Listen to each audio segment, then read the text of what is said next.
The second half of the Wicked musical movie adaptation is coming out this month.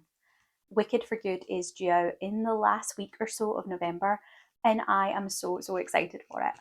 I know that this movie isn't going to be for everyone, but it holds such a special place in my heart. I've been obsessed with Wicked the musical since it came over from Broadway. I still have the original Broadway cast CD in my car. I saw it as soon as it came to the West End, and I have seen it, I think, 4 or 5 times as a theatrical production. So when I heard that the musical was finally, after years and years in limbo, getting a actual movie adaptation, honestly, I was really depressed. I was really concerned. I immediately wrote it off and was like, I have no interest in this. I will not be watching clips. I will not be watching snippets. I will not be watching anything on social media because I don't want it to taint the musical that I know. Because when do we ever get a really good adaptation of something? And to be honest, when it's something you love, I think I've been burned more than I haven't. But last year, when the new movie came out, I was completely swept away. Did I think it was a little bit longer than it needed to be? Yes. But it was such a good adaptation. It covered everything I wanted it to, and it didn't make unnecessary changes that irked me in any way. I have my fingers crossed that that's going to hold true for the second half. When the first movie came out, I promised myself that at some point this year, before the sequel came out, I was going to reread Wicked, the original novel by Gregory Maguire. I read Wicked back when I was a teenager, when this musical first released, and I hated every single page. But maybe that's not a problem with Gregory Maguire's writing style. Maybe it's not a problem with the plot of the book. Maybe it was me. I had a very different reading taste back then, and maybe things have changed. However, we are now staring down the barrel of that movie coming out, and I have not picked up the book. I have no immediate plans, TBR wise, to pick up the book. So instead, I decided to celebrate the release of the movie to get myself in the mood by letting Wicked pick my TBR for the week. I bought this amazing deck of cards last year. It's from Theory 11, and I will try to find a link down in the description if you are interested. Most of the deck are just your everyday type of card, but they do all have these really beautiful Emerald City backgrounds. However, for our purposes, we are going to be digging out the 12 face cards because in this Wicked set, in the face cards, we have different characters. There you can see Chistery, the monkey, and we have the Wizard of Oz. What I've done is come up with a prompt that I think suits each of those 12 main characters. For example, we have Glinda, who becomes Glinda in a sort of rebranding for PR purposes. I picked to read a retelling, so a new look at a classic story. All of those prompts are going to be in the description as well, along with the character names. If you are interested in doing something similar, you could put all of them onto a TBR spinner wheel, or you could treat this as a book tag for a vlog post or a blog post and pick a book that you feel matches each of the prompts just to tell us about.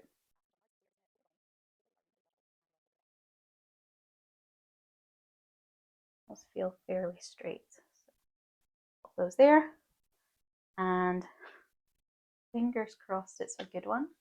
1, 2, 3. And we have Fieryo. So here we have the first draw of this vlog, and you can see that is the King of Hearts, which is Fieryo, as played by Jonathan Bailey. This prompt was to read a library book.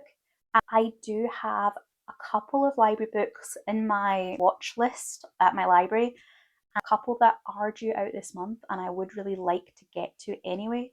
So I'm gonna hop onto my library system and put in a request. I'll go pick up the book hopefully in the next couple of days, and I'll let you know what I managed to get hold of and how I got on with it.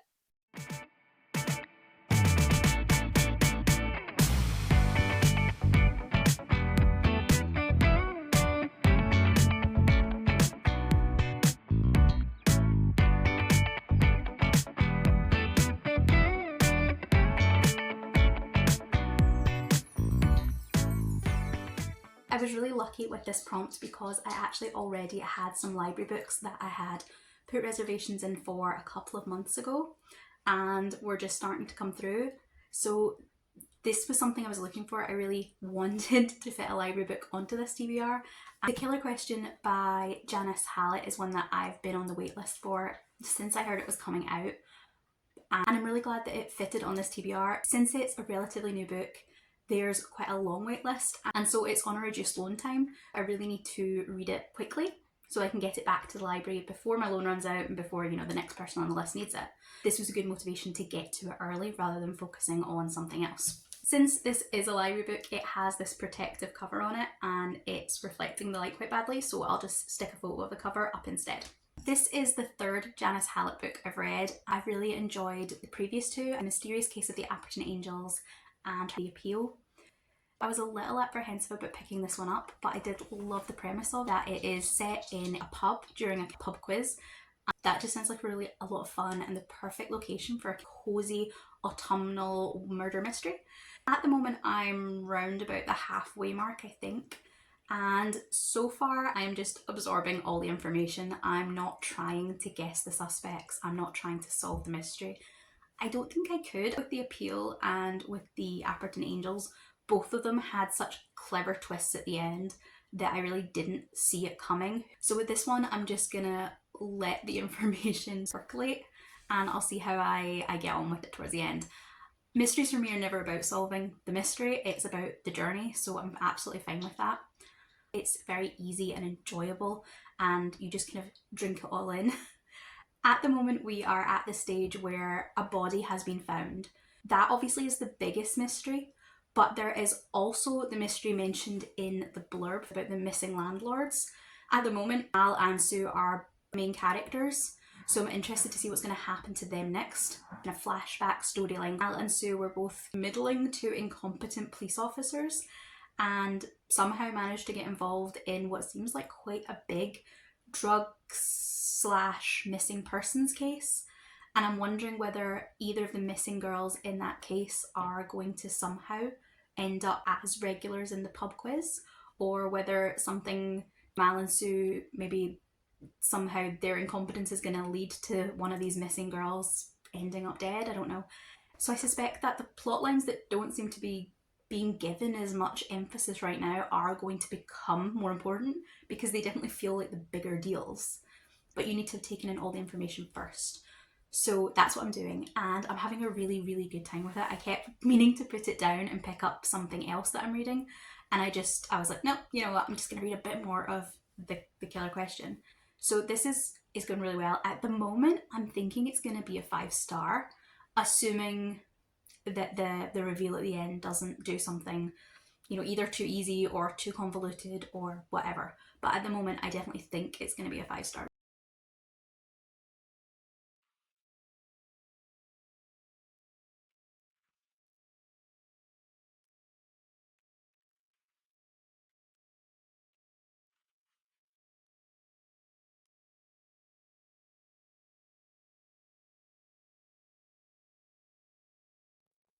One of the things I really have enjoyed about the Hallett books that I've read is that by the end, although you do get lots of twists and turns, it does feel, on reflecting back over the course of the book, that there were signs there. Inconsequential moments do feel like they were the clues all along.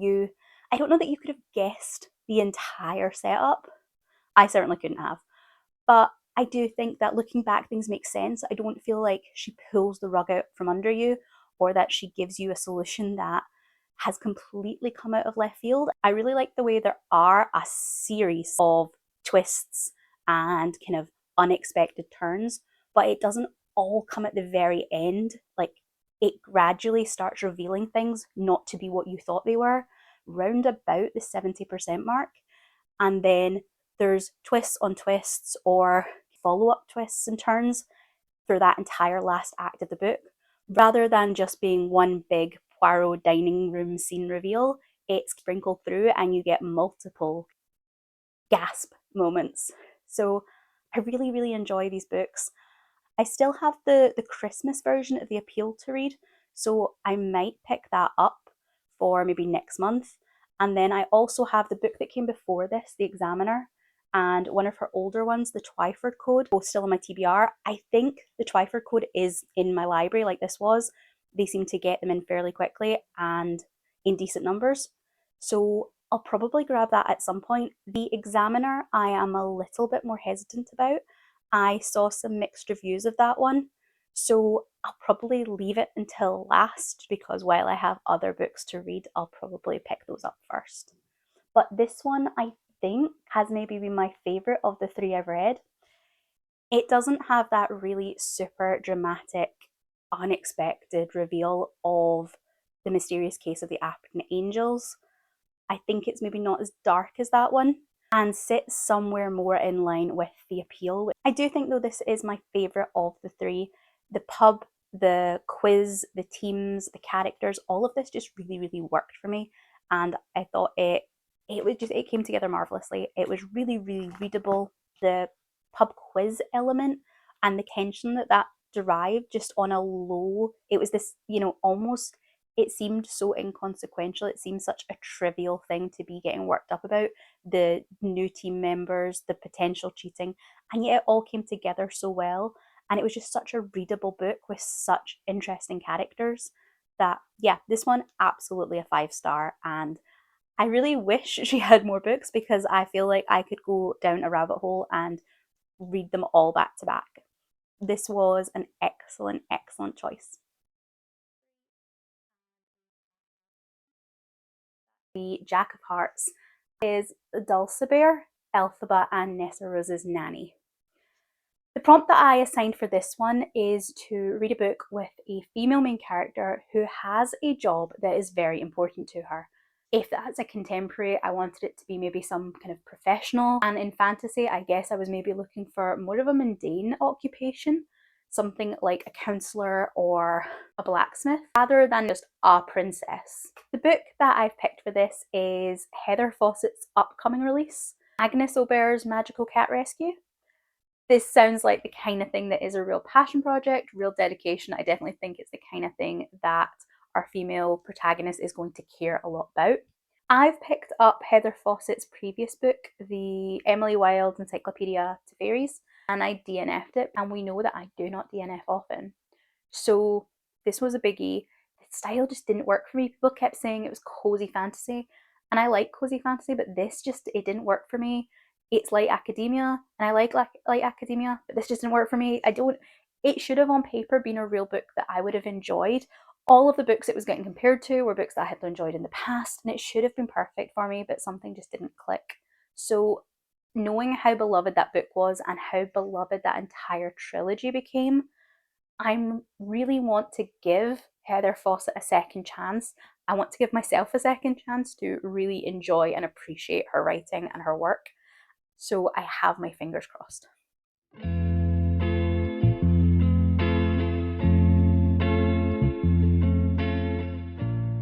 So I have started Agnes Auber's Mystical Cat Shelter by Heather Fawcett, and I'm really having a good time with it. I'm so relieved because the Emily Wilde books were so successful and so beloved. It really upset me that I didn't make that connection to those stories because I really did feel like I was missing out on one of the staples of this new cozy fantasy genre.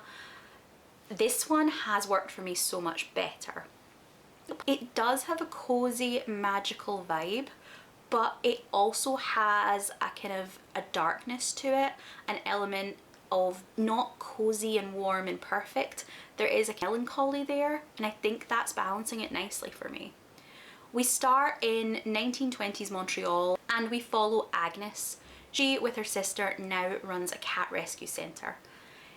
The problem is that while magicians are outlawed, they also occasionally pop up, have duels and cause trouble, and the most recent duel has exploded half a street and took out Agnes's shop.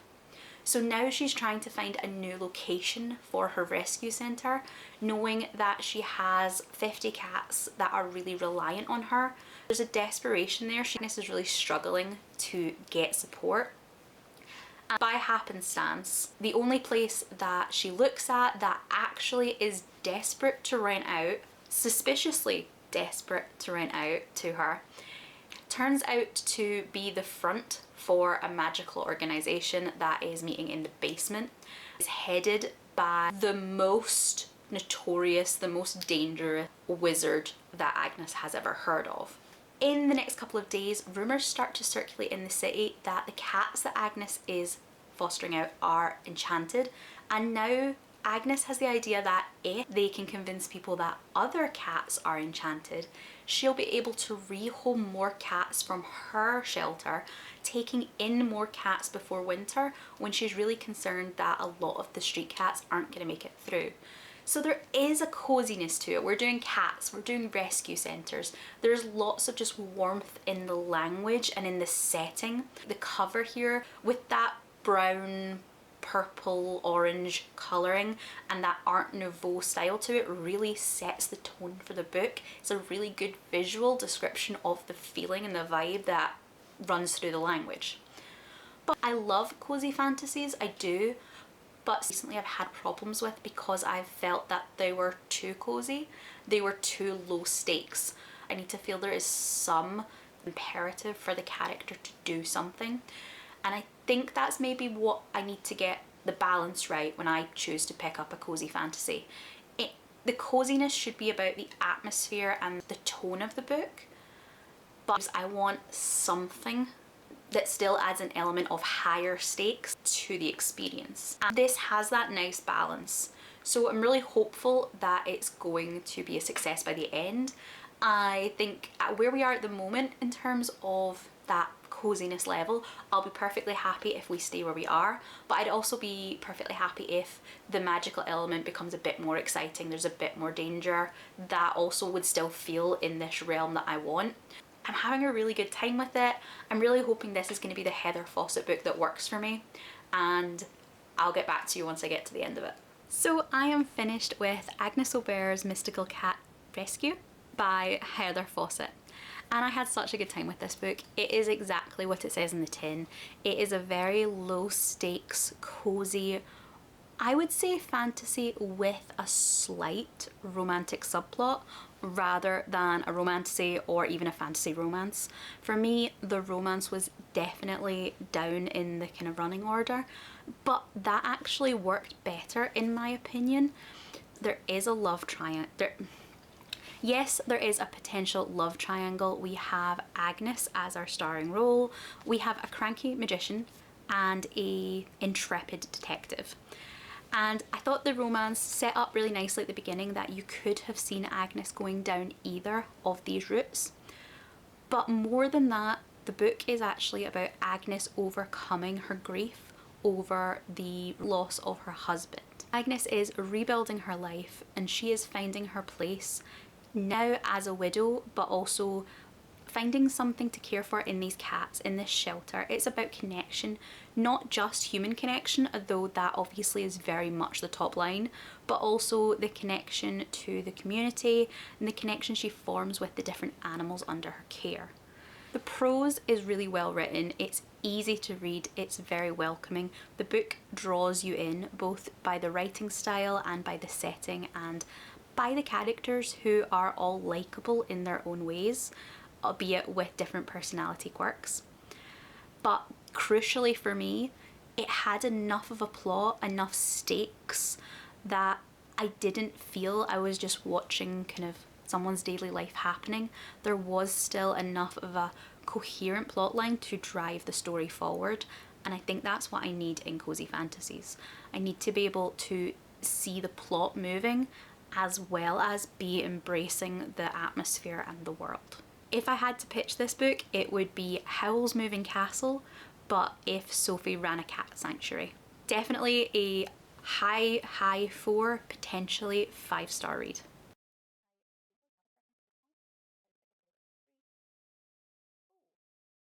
We have Elphaba, so star of the show.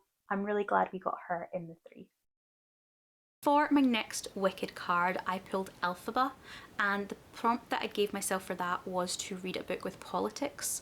So I've picked What Fury Brings by Trisha Levenseller for that one, and I'm really excited by it. It was a 5-star prediction. It's one I've pre-ordered, so I'm really hoping that this vlog is going to be full of 5-star reads. If I can get another one, that would be basically 3 for 3, and this would just be a really, really successful vlog. So fingers crossed, and I will get back to you very soon. My next book has been What Fury Brings by Trisha Levenseller. This is one that I was really, really anticipating. I've loved Trisha Levenseller's The Darkness Between Us, The Shadows Around Us duology. It's one of probably my favourite YA fantasy novels, both those books. They are political fantasies with really pragmatic, really driven, really morally grey protagonists. So when I saw that she was writing an adult novel that was going to be a political fantasy, that was going to have what sounded like a morally grey protagonist in a complex world, I pre-ordered this and I've been so excited to pick it up. And I hate to say, but I'm really struggling with it. The writing itself is fine. The writing itself is really easy to read. I'm already halfway through it. It's not been a problem in that sense. But what I'm struggling with is, I think, the idea behind the book. The setup for this is we're in your traditional fantasy world. It's very divided by genders. But the concept is that this is a gender flipped version of that. Now, in her author's note at the start, Levenseller is very clear that this isn't her vision of what a matriarchal world looks like. It is literally a patriarchal society but flipped around. So we have women in charge, we have women that are physically superior to men. Our main character, Olera, is one of the 2 women that are potentially going to be the next ruler of her country. And one of the ways she's going to boost her public popularity is by going out and kidnapping herself a husband. The plan is she's going to take one of the younger sons of a nearby rival king, but through a mistaken identity she ends up with the crown prince. The problem I have with it, I think, is that while we've done a gender flip, that's all we've done. I thought this would do something clever. It would be making a point. And maybe that's what it would be if we were doing this is a matriarchal society the way Trisha Levenseller sees a matriarchal society playing out. But instead it just feels like the pronouns have been changed. And that personally doesn't excite me that much. I don't really see the point if we're just going to change men to women in that very basic flip. Then we've not really changed anything about the world. I could just be reading any 80s fantasy where a man goes and kidnaps a princess, and I haven't seen her do anything yet that I feel has made it different or worth that concept. Even more, not annoyingly, but even more frustratingly, she only flips the things that suits her, and there's still things that are very embedded in our patriarchal fantasy novels that she lets slide. She puts a different spin on it, but it's still at its heart the same thing. My main one being that despite the fact that Olera is a general, she's a warrior, she goes out, she defeats armies, she's kidnapping a husband, this society is very driven on women are the leads of the household, they can have harems of men, the men look after the children. We flipped all that around. And yet our main character, our female protagonist of the 2 in this relationship, is still the virgin, and the man is still the one with the experience.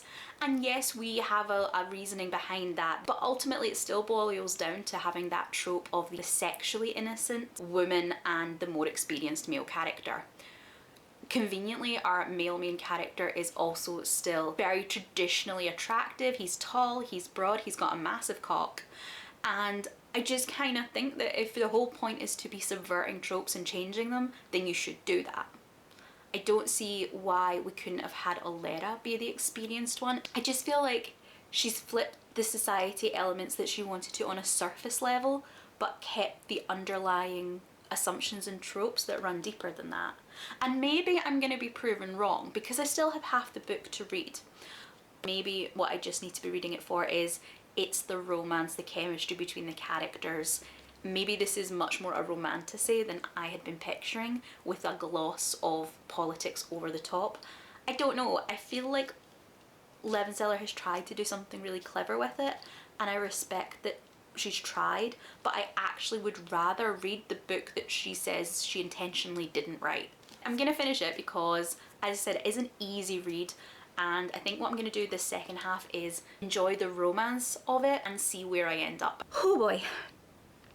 Okay, so I've finished What Fury Brings by Trisha Levenseller, and I honestly, I don't know what I thought of this one. I don't know how I'm gonna rate it. I don't know if I liked it or not, to be honest. Which in itself, right, get that out of the way first, this is a disappointment because this, for me, this was a 5-star prediction. It was a book I pre-ordered. It's a book where I have loved the author's books in the past, and I was really, really excited to see her do another political fantasy, but this time have it be adult. I was really excited to just see that leveled up a notch in terms of scheming, in terms of thought process, and I didn't get it from this. I didn't get it. What I know, I think I said when I checked in midway, I think I said something about how I was gonna try and set the political fantasy side of it aside and just focus on the romantasy and see whether that was what, you know, that was what the book was about. See whether if I just focused on the chemistry between the main characters, would the book win me over? And I don't think it would have, because I didn't really see that much chemistry between the main characters, but that is one element, and you know, if I think chemistry between characters is gonna something readers will see differently. So the main thing for me I couldn't get away from was the setup, the premise, the world. I can see where people are gonna really like this one because they're gonna say that we are doing something different. We're taking all the atrocities that have happened to women in our world in history, and we're gonna flip it around so that women are the kind of the dominant sex, and that shines a light onto the atrocities that are happening to women in our world. I think that was the point of the book. I just don't, and it does do that, it does, but I kind of don't see the point, because it just feels like this is spoon feeding you the most basic level of empathy and the most basic level of feminism. We're assuming that the reader doesn't know that certain things are bad. We're assuming that you kind of think that sexual abuse, misogyny, anything like that is, that you kind of go, oh, it's not that bad. And that this book will, by flipping it to being men in that position, will make you go, oh my god, you're right, it's awful. I didn't understand it was bad until I saw it happen to men. I've seen shows that do that. That was my biggest critique of the first episode of the Handmaid's Tale adaptation, that something that happens, a bad thing that happens to a man later in the book, was pulled forward into the first episode, and I felt that that was done so that male audiences would go, oh my god, you're right, this world is quite bad, because there was an expectation that male audiences, if it was just happening to women, maybe wouldn't fully appreciate the horrors of this world because it wasn't happening to men. And this feels a little like that we are catering to that kind of very, very low level feminism, that very entry level, where you're going, you know what? Sexual abuse is a bad thing. And I'm assuming that you don't see that when it's a woman, but if it was a man, maybe you would see it. And I just think that, yeah, that does need to be done. There are people who that connection in their head hasn't been made. They don't see women as people the way they see men as people. I get, for that sort of person, this might revolutionize the way you see the world. You might suddenly see that having no rights, or sexual abuse of children, sexual slavery, those things are bad things because you suddenly now understand. But at the same time, I think the people that would benefit from that are not the people that are gonna pick up this book. I think the people that are gonna pick up a book written by a woman about a woman are the people that already think of women as people, and that whose suffering is already a bad thing.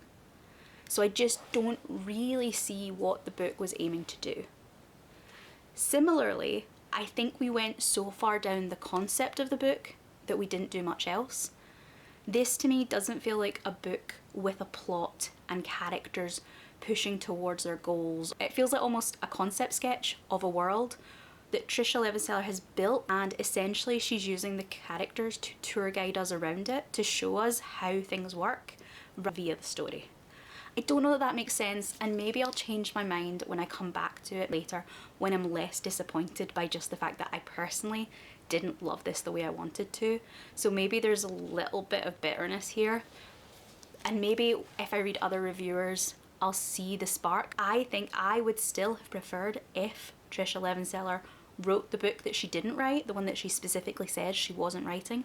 If she wrote a matriarchy, wrote that world, where a world, what would be different in a world that was ruled by women in this fantasy setting, I think that might have been far more interesting than just flipping everything. I also thought the ending, which this is maybe spoilery, but that through this one couple's romance, apparently we have cured sexism.